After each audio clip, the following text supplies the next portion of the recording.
Imagine a billionaire so powerful that people in his orbit treat his words like law, and so arrogant that he dismisses a life or death warning because it comes from a woman pushing a mop.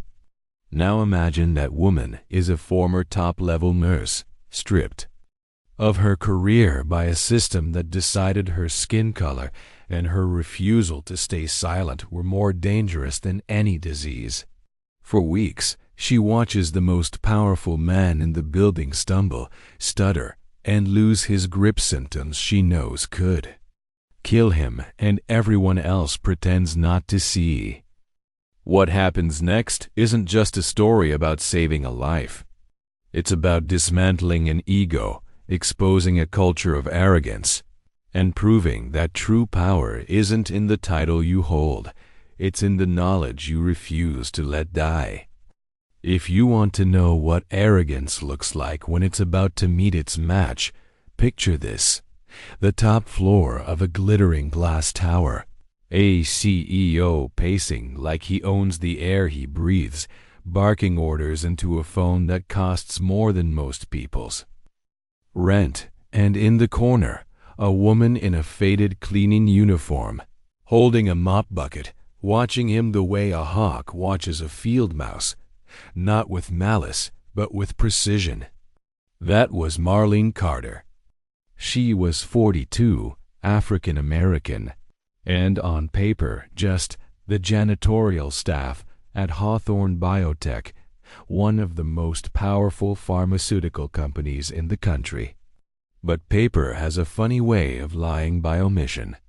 Before her uniform and cleaning cart, Marlene had worn a nurse's badge for 15 years, running critical shifts in the neurology department of a major hospital. She'd been the one families trusted when doctors disappeared behind closed doors. And she'd lost it all in a scandal so brazen in its injustice, it still made her jaw clench if she thought about it too long. Now she was here, pushing a mop, past the desk of Leonard Hawthorne, billionaire, 53 years old, creator of the very opioid drugs she once fought to have prescribed fairly, and noticing something no one else dared to see. Leonard was sick. Not a little sick, not maybe you should rest sick. Sick in a way that, if untreated, could end him. The tremor in his left hand when he gripped his coffee, the fraction of a second lag before his eyes found the next face in a meeting, the moment he lost a word mid-sentence and grabbed at it like it had flown out the window. These weren't the quirks of an overworked executive. They were clinical signs.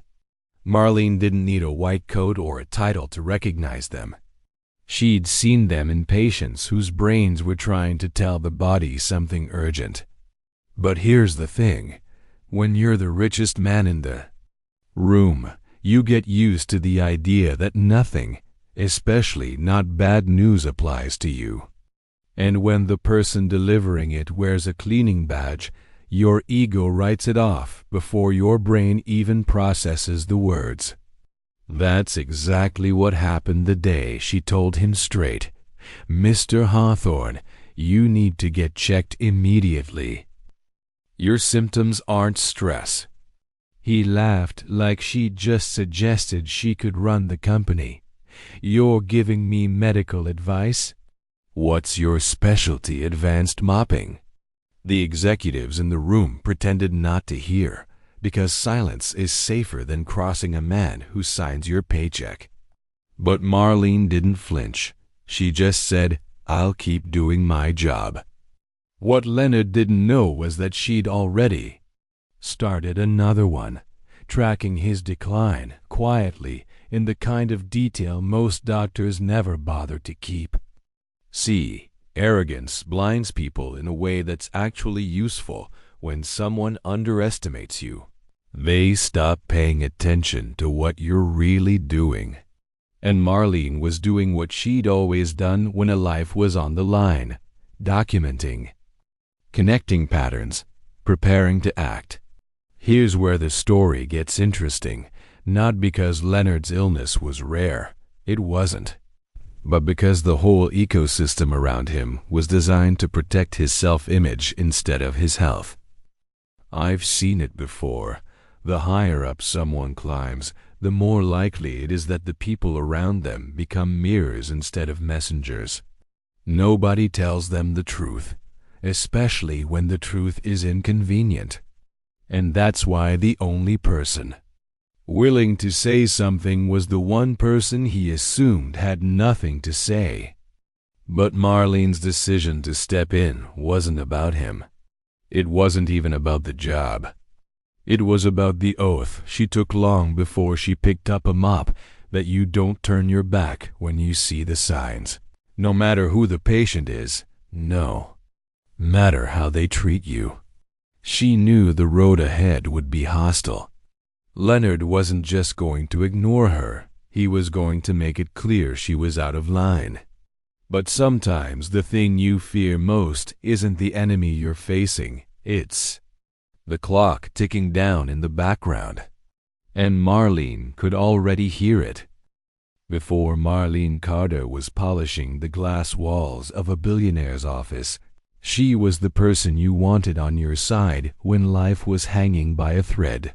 15 years in neurology, head nurse on night shifts where seconds made the difference between recovery and irreversible damage, had sharpened her instincts to a razor's edge.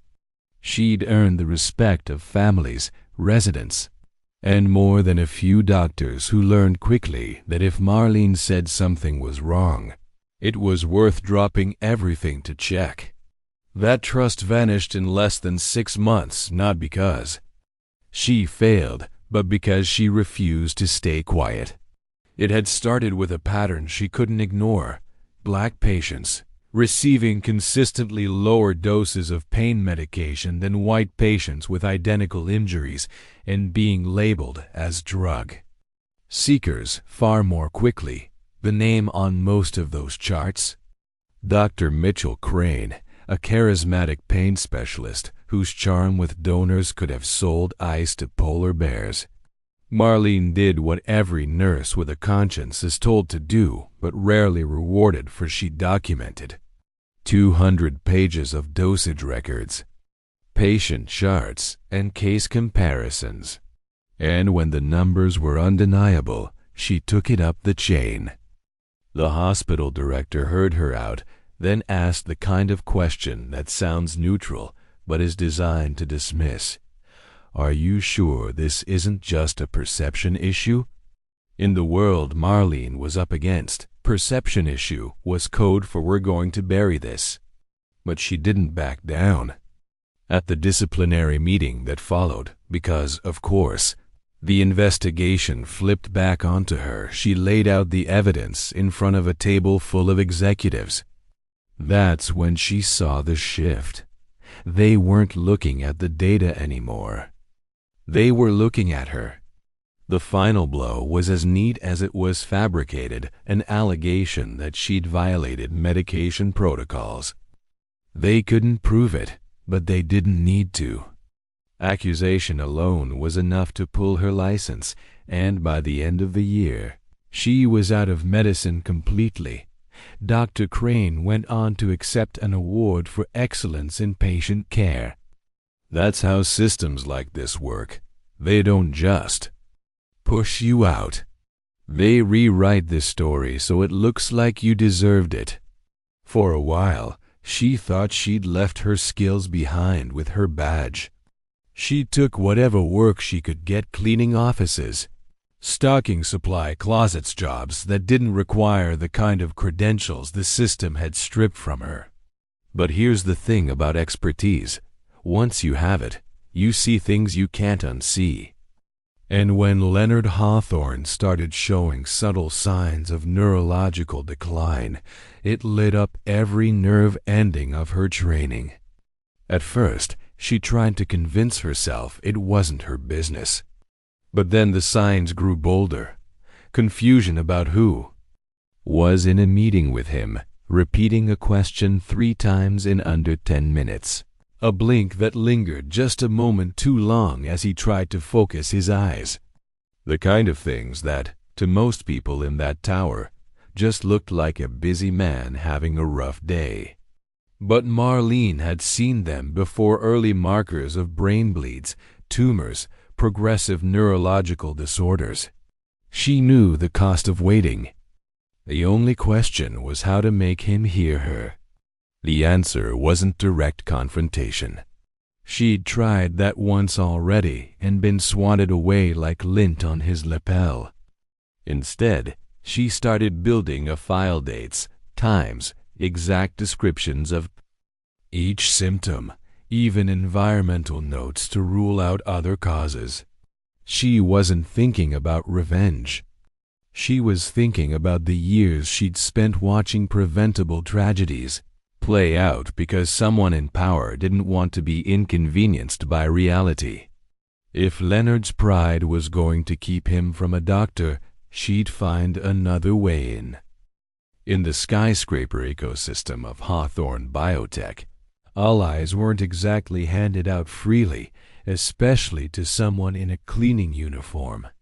But Marlene Carter had a way of recognizing people who'd seen their share of battles, and one of them found her in the most ordinary place imaginable, the underground parking garage.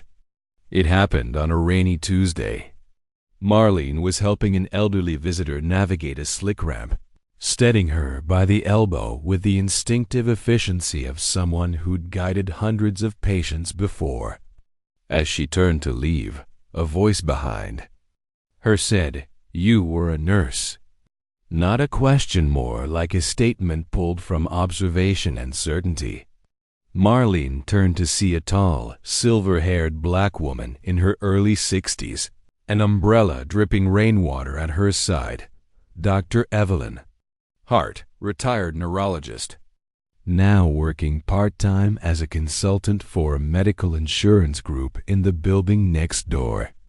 They stood there, two women who'd both learned how quickly credentials could matter and how quickly they could be stripped away. Over coffee later that week, Marlene described Leonard Hawthorne's symptoms in clinical detail. Evelyn listened without interrupting, then leaned back and said, "That's not stress. Could be a slow-growing aneurysm, could be a tumor, could be progressive degeneration. Any one of them could kill him if he keeps pretending he's fine." That confirmation lit something in Marlene, not relief exactly, but resolve. It's one thing to think you're right. It's another to hear it from someone whose career was built on spotting the same patterns. Evelyn asked the obvious next question: "Are you documenting?" Marlene pulled a small leather-bound notebook from her bag.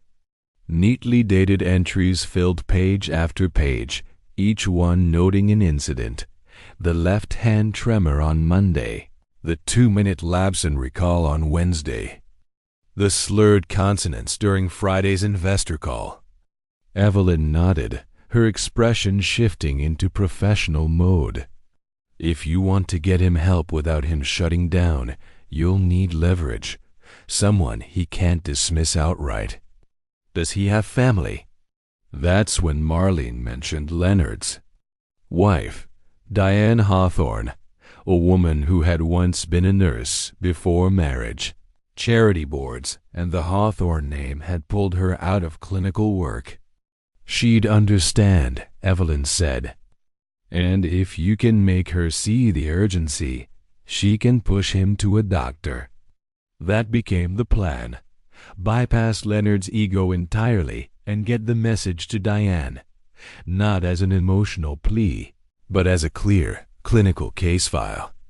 Which meant Marlene had to turn her pocket notebook into something more, something that looked less like an employee's personal notes and more like a preliminary medical report.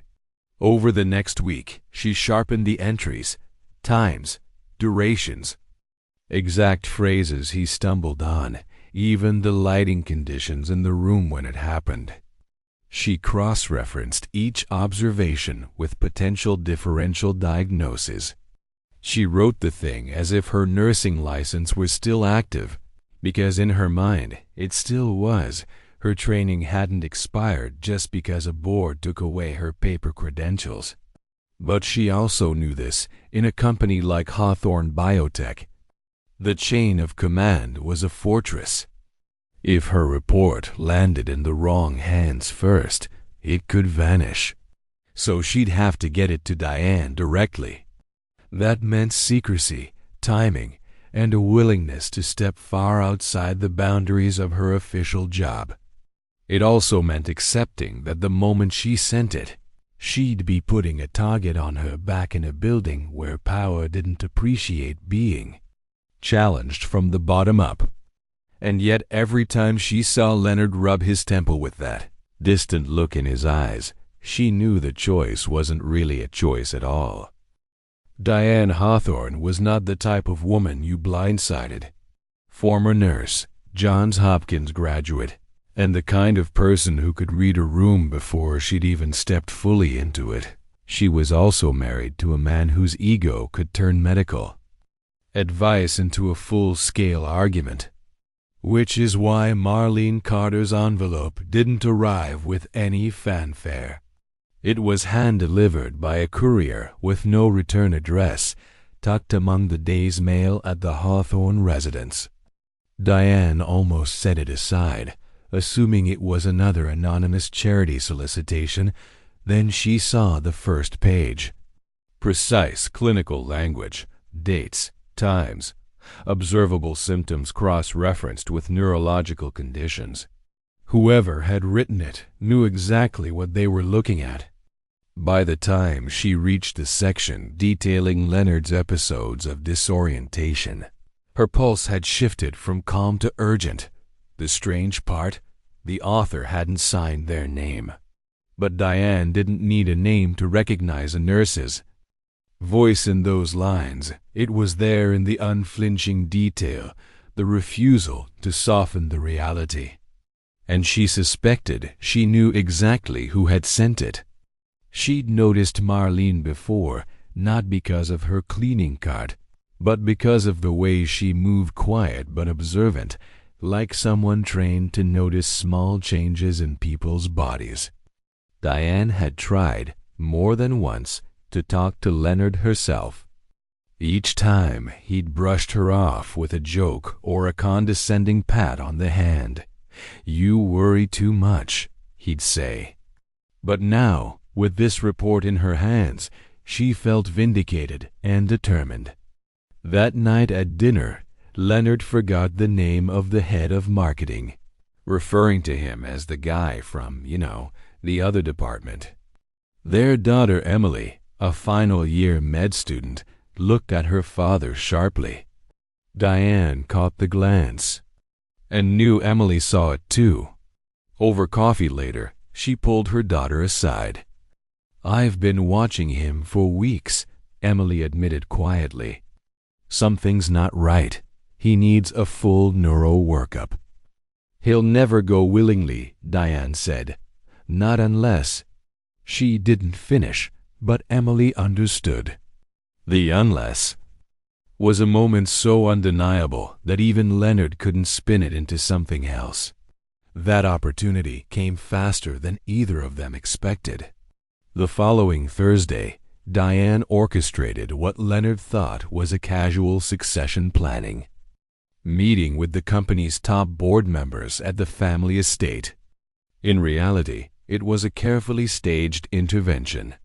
She'd even invited Dr. Evelyn Hart, introducing her as a consultant for corporate wellness programs. Leonard arrived in the boardroom with his usual self-assurance, though Diane noticed him gripping the banister a little tighter on the way down the stairs. For the first 20 minutes, he kept pace fielding questions, cracking the occasional joke, but the cracks showed quickly. He stumbled over the CFO's name, misattributed a marketing campaign to the wrong division. Then, as if his body decided to punctuate the point, he knocked over his coffee cup with a hand that trembled too much to steady it. Evelyn leaned forward, her voice calm but firm. "Mr. Hawthorne, I've observed several symptoms during this meeting: tremors, delayed recall, slight slurring. I strongly recommend." Leonard's chair screeched as he pushed back. "I am fine. I don't need a lecture from someone I just met." And then it happened. He tried to stand to prove his point, but his legs betrayed him. One buckled completely, and he collapsed back into the chair. The left side of his face twitched involuntarily, his words breaking into half-formed syllables. Diane didn't hesitate. 911 was on the line before anyone else moved. Evelyn was already assessing his airway and pulse. While the sirens were still minutes away, Diane's phone rang. The caller ID made her blink. Marlene Carter. "Mrs. Hawthorne," Marlene said, voice steady but urgent. "I've documented every one of his episodes. Your husband's showing classic signs of a brain aneurysm or similar pathology. I sent that report 3 days ago to his board. They ignored it. You can't let them downplay this." Diane felt the floor shift under her. "You wrote that report?" "Yes," Marlene said.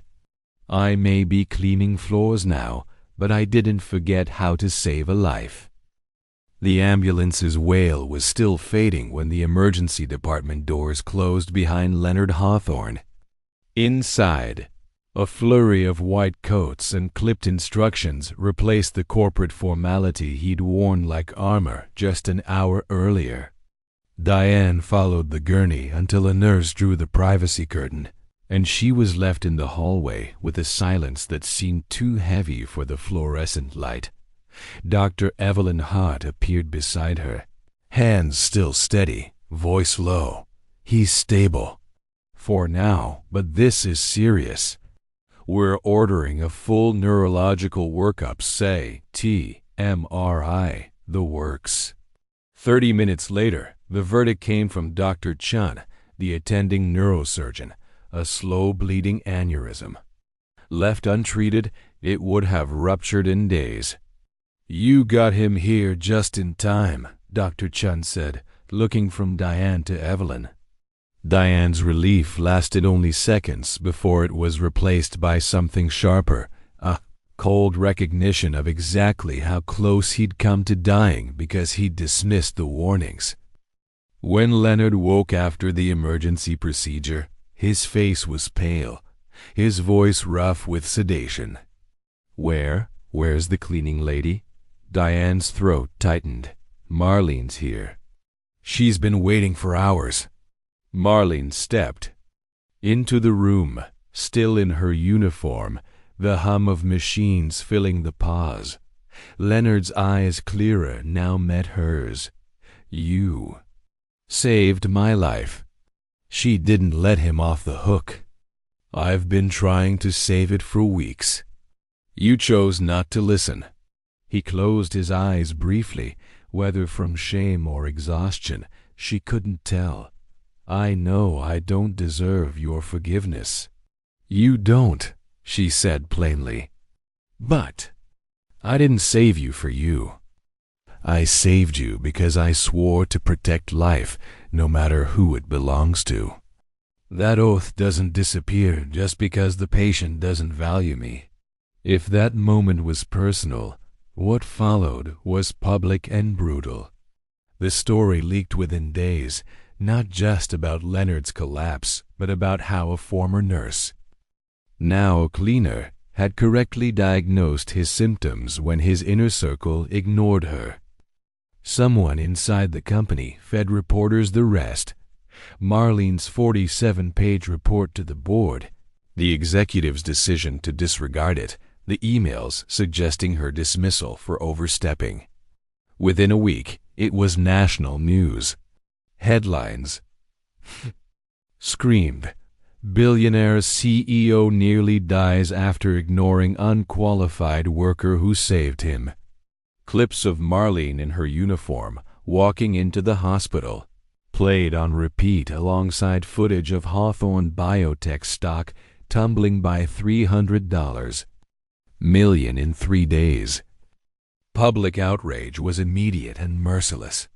James Whitaker, the CFO, who had dismissed her warnings as employee paranoia, and Sandra Price, head of operations, were forced to resign.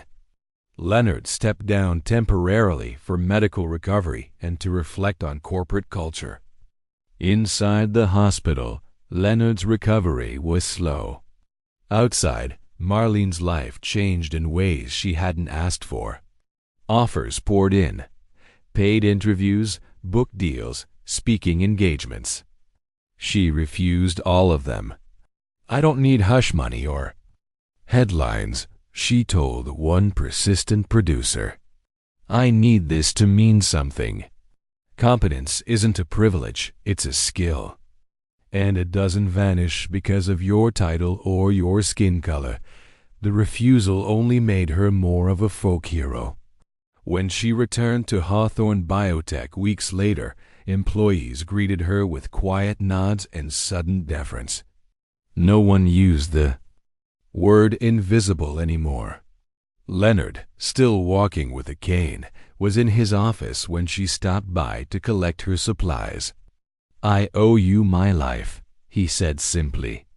"You owe a lot of people more than you've ever realized," she replied. "Maybe start there." And for once, Leonard had no comeback. 6 months later, the Hawthorne Tower lobby looked different, not in its marble floors or gleaming glass walls, but in the way people carried themselves when Marlene Carter walked through.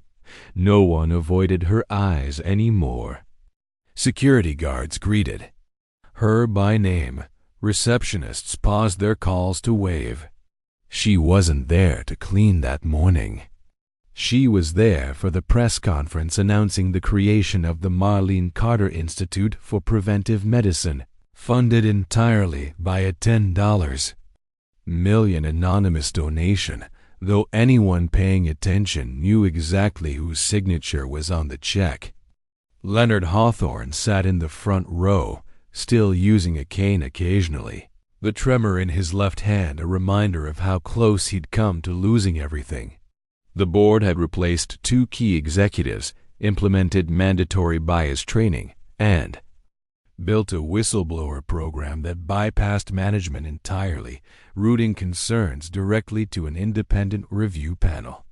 The Institute's mission was clear: offer free advanced clinical observation training to people from underrepresented communities, breaking down the same credential barriers that had once locked Marlene out of the profession she loved. In the Vaden, months after Leonard's collapse, the media had dubbed her the cleaner who saved a CEO. She hated the phrasing. It missed the point entirely. So when the Surgeon General stepped to the podium to present her with the National Service Medal, Marlene used her speech to correct the record. "I was a nurse for 15 years, she told the packed auditorium. "Then I was invisible for 5. What happened in this city wasn't about a cleaner guessing right. It was about a trained medical professional whose voice was ignored because of where she stood in the hierarchy and the color of her skin. And if my story proves anything, it's that competence doesn't expire when someone else decides you're beneath them." The applause was long, but it was Leonard's face that caught her attention, his eyes not on the cameras, but on her. A mix of gratitude and something heavier. He'd tried to reach out multiple times after his discharge, but she'd kept her distance, not out of anger, but because some lessons need to be lived in solitude to take root. The irony was almost poetic.